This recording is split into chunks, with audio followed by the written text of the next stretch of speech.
नमस्कार दोस्तों, सहवास के प्राचीन 9 नियम, संबंध बनाने के पौराणिक नियम। पौराणिक जमाने में सिर्फ आर्षि मुनि ही हुआ करते थे। इन आर्षि मुनियों ने सहवास को लेकर बहुत सारे नियम बनाए हुए थे। इस दौर में बहुत सारे युवा हैं जो संबंध बनाने का नियम नहीं जानते हैं। अगर आप ये नियम अच्छी तरह से समझ पाते हैं और अपनी जिंदगी में लागू करते हैं तो जिंदगी जीने का आनंद बहुत लाभदायक हो सकता है तो आप अपनी जिंदगी के बेहतर बनाने के लिए जरूर अपनाएं ये 9 नियम जो हम अभी बताने जा रहे हैं। सदियों से यानी प्राचीन समय से ही सहवास को पूजा जाता रहा है, चाहे फिर वो सतयुग हो या फिर कलयुग।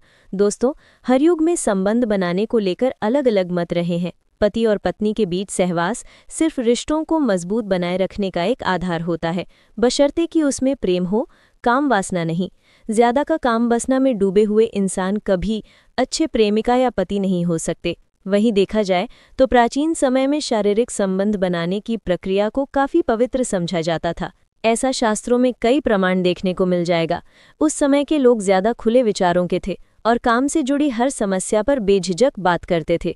गौरतलब है कि सहवास जैसे विषय पर पहला ग्रंथ कामसूत्र भारत की देन है, जिसे दूसरी सदी में आचार्य वात्सायन ने लिखा था। दोस्तों, आप नहीं जानते हैं तो हम बता दें कि सहवास को लेकर कुछ नियम हैं जिन्हें आत्म कल्याण के लिए जरूर पालन करना चाहिए, ना कि वासना के लिए। आइए जानते हैं क्या है वो नियम जिन्हें अपनाकर हम जीवन को सम्मान पर ले जा सकते हैं। दोस्तों, प्राचीन नियमों के अनुसार सहवास से वंश प्रति मैत्री लाभ, सहचर्य सुख, मानसिक रूप से विपक्ष, दीर्घायु, शारीरिक और मानसिक स्वास्थ्य सुख की प्राप्ति हासिल की जा सकती है। अगर वर्तमान में देखा जाए तो आज की युवा पीढ़ी सिर्फ आनंद के लिए एक दूसरे से संबंध स्थापित करते हैं, जबकि वो ये नहीं जानते कि पति और पत्नी के बीच शारीरिक संबंध रिश्तों को मजबूत बनाए रखने का एक आधार होता है, बशर्ते कि उसमें प्रेम हो, काम वासना नहीं। अगर हमारा राय लिया जाए तो ये जरूरी हो जाता है कि आज की युवा पीढ़ी को सहवास के प्राचीन नियमों के बारे में जानना चाहिए, ताकि उनके रिश्ते आपस में अधिक मजबूत हो सकें और उन्हें एक संस्कारवान संतान की प्राप्ति हो। धर्म पर शोध कर रहे और करने वाली जानी मानी इतिहासकार मधु खन्ना ने बीबीसी को बताया, भारत के बनने से संबंधित दर्शन के अनुसार ब्रह्मांड लौकिक इच्छा से बनाया गया था और कामुकता को पवित्र माना गया था। कामुकता के बारे में सबसे विस्तृत मानी जाने वाली किताब कामसूत्र तीसरी सदी में लिखी गई थी और ये किताब प्राचीन भारत के बारे में बहुत कुछ दर्शाता है। शास्त्रों की बात की जाए तो शास्त्रों के अनुसार मनुष्य के शरीर में व्यान, समान, अपान, उदान और प्राण नाम के 5 प्रकार की वायु रहती है। मित्रों, इन पांचों में से एक अपान वायु ही मलमूत्र, शुक्र, गर्भ और अर्तव को बाहर निकालने का कार्य करती है। अच्छे से समझे तो इसमें से शुक्र को ही वीर्य भी कहा जाता है, यानी ये वायु संभोग से संबंध रखती है।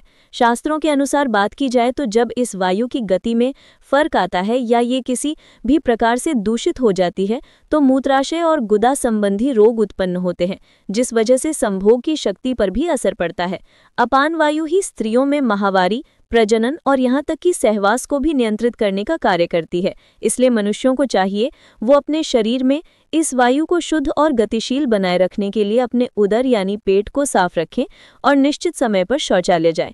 दोस्तों, कामसूत्र के रचयिता आर्षि वात्सायन के अनुसार कहते हैं कि स्त्रियों को कामशास्त्र का ज्ञान होना बेहद जरूरी है, क्योंकि इस ज्ञान का प्रयोग पुरुषों से अधिक स्त्रियों के लिए जरूरी है।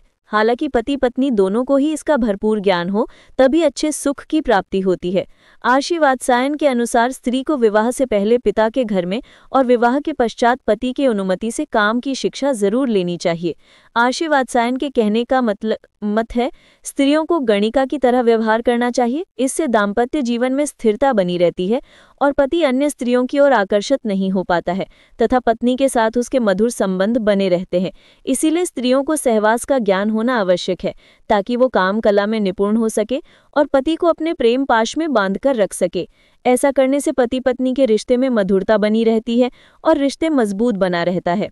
दोस्तों, आप सोच रहे होंगे कि स्त्री आखिर सहवास का शिक्षा किससे ले सकती है, तो हम आपको बता दें कि आचार्य वात्सायन के अनुसार एक कन्या के लिए सहवास की शिक्षा देने वाले विश्वसनीय व्यक्ति हो सकते हैं, जैसे दाई, बड़े बहन, विश्वास पात्र सेविका आदि कि ऐसी कन्या जो साथ में खेली हो और विवाहित होने के पश्चात पुरुष समागम से परिचित हो, जैसे उसके कोई फ्रेंड, पास के कोई रिश्तेदार, विवाहिता सखी, हम मौसी या बड़ी बहन, अधेड़ या बुढ़िया, दासी, ननद या भाभी हो सकता है, जिसे संभोग का आनंद प्राप्त हो चुका हो। उसका स्पष्ट बोलने और मधुर बोलने वाली होना जरूरी है ताकि वो काम का सही से ज्ञान दे सके। क्या है तीसरा नियम? हिंदू प्राचीन ग्रंथ आयुर्वेद के अनुसार बताया गया है कि किसी भी पुरुष को स्त्री के मासिक धर्म के दौरान या किसी रोग संक्रमण होने पर उसके साथ संबंध नहीं बनाना चाहिए। शास्त्रों में ये भी बताया गया है कि यदि वो खुद को संक्रमण या जीवाणुओं से बचाना चाहता है तो सहवास के पहले और बाद में कुछ स्वच्छता नियमों का पालन करना चाहिए। नंबर 6, इन सब के अलावा हिंदू धर्मशास्त्र में ये भी बताया गया है कि पवित्र स्थान माने जाने वाले वृक्षों के नीचे, सार्वजनिक स्थानों, चौराहों, उद्यान, शमशान घाट, वध स्थल, औषधालय, मंदिर, गुरु और अध्यापक के निवास स्थान में सहवास नहीं करना चाहिए। यदि कोई व्यक्ति ऐसा करता है तो शास्त्र अनुसार उसको इसका बुरा परिणाम भुगतना पड़ता है। कहते हैं इन सभी जगह पर ईश्वर का वास होता है। 7वें नियम हिंदू धर्मशास्त्रों में ये भी बताया गया है कि किसी भी पुरुष को अपनी पत्नी के साथ गर्भकाल के दौरान सहवास नहीं करना चाहिए। दोस्तों, गर्भकाल में संभोगरत होते हैं तो भावी संतान के अपंग और रोगी पैदा होने का खतरा बना रहता है, इसीलिए गर्भकाल में सहवास करना वर्जित किया गया है। हालांकि कुछ शास्त्रों के अनुसार 2 या 3 माह तक सहवास किए जाने का उल्लेख मिलता है, लेकिन गर्भ ठहरने के बाद सहवास ना ही किया जाए तो ही उचित है। अगर शास्त्र के बात ना भी माने तो आप खुद सोच सकते हैं कि क्या गर्भकाल में सहवास करना उचित है या अनुचित। 8वें नियम, महिलाओं को मासिक धर्म शुरू होने के प्रथम 4 दिवसों में संभोग से पुरुष रुग्णता को प्राप्त होता है। जैसे 5वीं रात्रि में संभोग से कन्या, 6ठी रात्रि में पुत्र, 7वीं रात्रि में बंध्या पुत्री, 8वीं रात्रि के समागम से ऐश्वर्यशाली पुत्र, 9वीं रात्रि के समागम से ऐश्वर्यशालिनी पुत्री, 10वीं रात्रि के संभोग से अति श्रेष्ठ पुत्र और 11वीं रात्रि के संभोग से सुंदर पर संदिग्ध आचरण वाली कन्या, 12वीं रात्रि से श्रेष्ठ और गुणवान पुत्र, 13वीं रात्रि में चिंतावर्धक कन्या और 14वीं रात्रि के संभोग से सद्गुणी तथा बलवान पुत्र की प्राप्ति होती है। वीडियो अच्छा लगा तो वीडियो को लाइक कीजिए और चैनल को सब्सक्राइब करना मत भूलना। धन्यवाद।